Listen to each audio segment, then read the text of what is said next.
me buying that Airbnb, it was the single worst financial decision of my life. Multiple six figures worst financial decision. My wife and I, what we wanted to do was we wanted to move to Colorado. And we had this very enchanted view of the Rockies. And so we bought this Airbnb, 7-figure buy, and we said, hey, we're going to Airbnb this out for a couple years, and then we're going to eventually move there. Well, we Airbnb'd it out at the end of what I consider to be this pretty significant Airbnb bust. And so we bought this old 5,000 square foot home. We have the experience in real estate, like we own rental properties, like we'll be perfectly fine. And really what ended up happening was we got our lunch money eaten because of we weren't good at what we were doing. We weren't really dedicated to Airbnb. We bought this thing for too much and we didn't realize the seasonality of Grand Lake because it's incredibly seasonal. And this house was like needed so much work. I mean, we spent multiple six figures in work in this house and we didn't get it out, right? We sold it for a loss. I mean, I can go on and about that. I think that there was a couple of things that if I were to go back, I would have said, first of all, just don't buy it, which is really stupid. It was a vanity purchase and a dreamer purchase.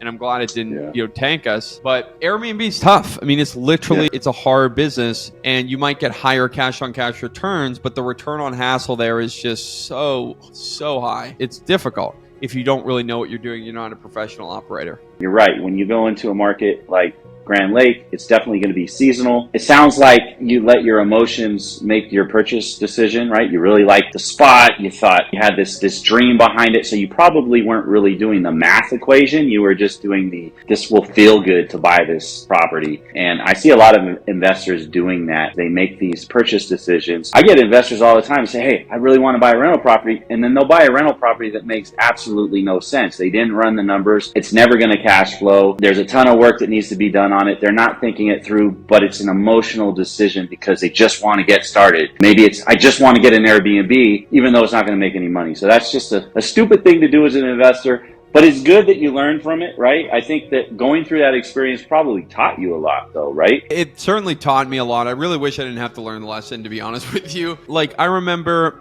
we had this issue that a lot of those houses up there, depending on where you buy, they're on wells.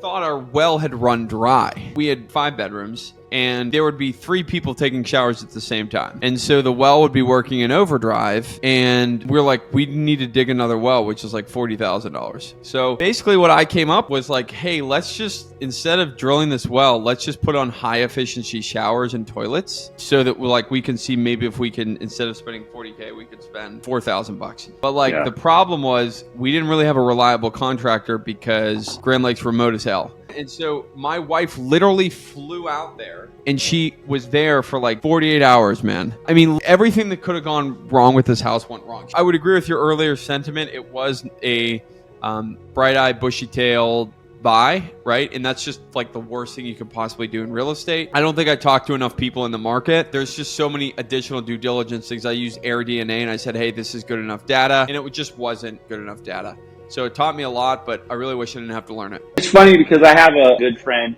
We're always sending like listings for properties out there. You know, we both have that. Oh, I want to have an Airbnb there, but you definitely made me rethink that. I think maybe I'll just enjoy staying at other people's Airbnbs or versus actually buying something out there. Because you're right, it is landlocked, it's out there, it's seasonal. You'll probably barely break even. If you have any issues, like a tenant staying there and then something goes wrong, what do? You don't have, like here in the Springs, I have a network of contractors, handyman. If something goes wrong with one of my rentals, I can get someone over there in 10 minutes. I couldn't say that for a place like that.